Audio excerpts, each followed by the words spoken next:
Today, it's how to negotiate the best deal. Strategies for buyers and sellers. As you're thinking about listing your property, there might be some tips in here that you want to listen to. I'm Jeffrey Graham here at Graham Realty. Feel free to give me a call at the office here or shoot me an email or come see us at 519 East DeKalb Street here in Camden. We'd love to see you. Understanding the market. More homes for sale, prices typically are lower. Buyers have more power when it comes to negotiations. Neutral market, balanced conditions, and that's an indicator when it comes to, is it a buyer's market or a seller's market? Seller's market, fewer homes available, prices typically start to go up when there are fewer houses, and sellers have the power of negotiation. That's kind of the market and how they trend from, can be a buyer's market, neutral market, seller's market. And so sometimes it's important to know where we stand in the market so we know how to price the home to prepare you for that. So we're going to get into some of those strategies here in a minute. So, strategies for buyers. When we're thinking about making an offer on a piece of property, we've got to know what's going on. We've got to know the market. We've got to know what the values are down the street, in the area, in the community, so we can make sure that we're making the right price. How long has it been on the market? Sometimes that's a great indicator of, is it too high or is it too low, or are people concerned about some other things?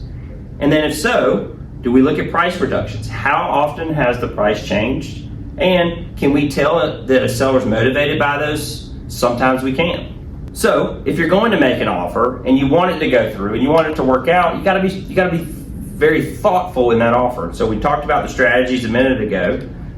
Here's the things to look at. Well, then when we're going to make that offer, what are the best ways for us to win that offer? So a lot of times what we do is we look at the market after we've done that. Some people will say, hey, let's go get it for the best price possible. Let's go ahead and lowball it because it's been on the market for so long. A lot of times when the market's hot, that will backfire. Sellers frown upon that. So you have to consider that if we're trying to get that property. So in order to do that, the best way is to know the value of the home to justify the price. So have the research, have the knowledge to say, hey, this is the right price and this is why. And a lot of times when you come to an offer, the more earnest money you put up, it shows that you're serious about the offer. And so a lot of people, when we're making a buyer offer in that situation, the higher that deposit or escrow deposit, sometimes is a great indicator of how interested they are in actually making the deal happen. And then for those that don't know, an escrow deposit is the money that you're putting down and saying in good faith that you are going to move forward with this transaction based on all the other things that would be a part of the transaction. But ultimately, it's money that you are pledging that you're going to do the deal. So what are we asking of the seller? What do we want them to pay? A lot of times people will say, hey, will you pay all the closing costs, from the attorney's fees to the banking fees, home warranty, all those different things come into effect. The other part of that is negotiating repairs. And so after we get that step of making the offer, it gets accepted, what negotiation parts do we have? And that comes after the inspection. Asking about a home warranty, we talked about that earlier, from being sometimes it's added into the seller's paid closing costs. A home warranty is a great way to protect both parties for buying a seller if you're trying to negotiate, and it also allows some opportunity for small repairs that might have to be done after the deal. So a lot of times when you get into a hot market, you get multiple offers, and so you have to think about the leveraging and thinking about how do you deal with all of these offers. And so it can be complicated. Some people will use an escalation clause and say, if this is the deal, I will pay X dollars more. Or if in the time frame in which you have to make the offer, that can also be used too. Sometimes we encourage folks to write a letter.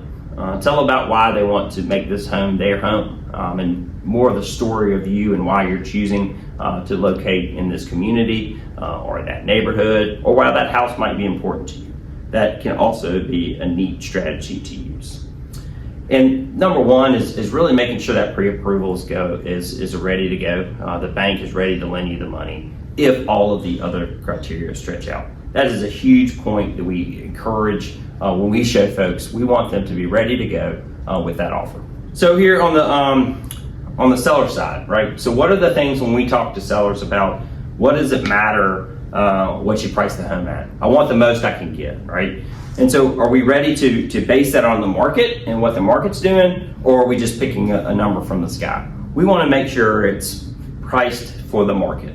And so if the market's going down or going up, we want to have that in consideration when we're encouraging you or talking to you about your investment, selling it, your asset, selling it to someone else. We want to make sure that you're in the market and that you're not some outlier as far as value goes. We want you to be able to get the most you can at the timeline that meets your criteria. And so overpricing can scare buyers away, right? We talked about that earlier. The longer something sits on the market, that can be a negative sometimes for why something didn't sell. And sometimes it's not, but it varied, and sometimes a lot of people look into that very deeply. And then making sure that your sales value, your price in which you're marketing at, is really based on what is sold, not just what's on the market. And so we want to make sure that that's happening for you as well. And so we actively look at that not only before we list and right before we list, but as we go on and marketing those properties. And if we price it right, you can have what we call a bidding war, where we get multiple offers, and that generates a lot of activity. We get a lot of showings, and we have to set deadlines, okay? If we get that many offers, then we're gonna leave them open until X time. And all this is negotiated with you and you as the owner and the agent as far as that process and how it works out. And so there's some different alternatives there. And sometimes with those multiple offers, based on your conversation with your client, it might be that they have a method they want to go back to all those multiple offers and say, hey, highest and best by this time. And so a lot of times that can protect the buyers and the sellers when it comes to negotiating a price. And strategies with dealing with counteroffers. Sometimes people just reject the offer. They don't like it. It's too low, too high, or something in between, and they outright just reject it. We try to have a conversation with our clients and try to prioritize the things that matter to them. Is it price? Is it closing? Is it timeline? Is it contingencies? And so we can have that conversation with our clients to make sure that they're getting the best deal that they can. And so again, sometimes we have to walk away.